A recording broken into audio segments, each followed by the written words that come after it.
পাঠক সমাবেশ থেকে আমার গল্প সংগ্রহ 1 এবং গল্প সংগ্রহ 2 এই দুটো বই বেরিয়েছে।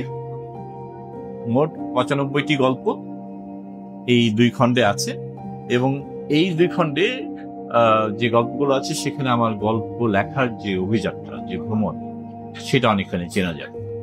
এবং বলাই ভালো যে সেটা তো একরকম থাকে না। আমি আজকে থেকে 30 বছর আগে যেরকম লিখতাম আর এখন যেরকম লিখি সেটা তো একরকম না।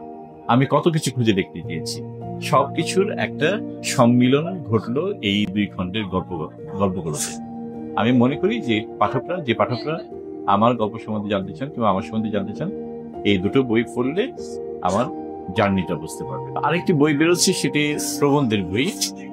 বইটির নাম হচ্ছে প্রতিবয় জ্যোতিচিহ্ন। তো জ্যোতিচিহ্নর ধারণাটা আমাদের ভাষায় এরকম যে যখন আমরা কিছু পড়তে যাই তখন যে কোনো জ্যোতিচিহ্ন পেলে থামি, তেমনি লেখকদের কাছে আমরা থামি, মানে লেখকরা নিজেরাই জ্যোতিচিহ্ন হয়ে ওঠেন। আমি সেইটা মিন করেছি এই লেখক দিনে। বাংলাদেশের যারা কথা সাহিত্যে চর্চা করেন কিংবা করতেন, এই ধরনের 9 জন লেখক এবং একজন কবি শামসুর রহমান, এই 10 জনকে নিয়ে এই বই।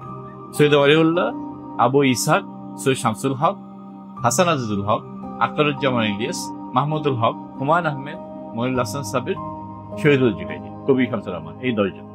তো তাদের যে ব্যক্তি সত্তাকে আমি দেখছি এবং একই সঙ্গে তাদের যে লেখক সত্তা অর্থাৎ শিল্পী সত্তা, তার সঙ্গে যেভাবে আমার পরিচয় ঘটেছে, সেই দুটোর বর্ণনা আমি দিতে চেয়েছি অনেকটা বৈঠকের ভঙ্গিতে। এই বইটার পরে আমার আরো কিছু এই ধরনের আরো কিছু লেখা নিয়ে এরকম আরো একটা বই বেরোবে, কারণ এরা ছাড়াও আমার আরো বেশ কয়েকজন প্রিয় লেখক আছে।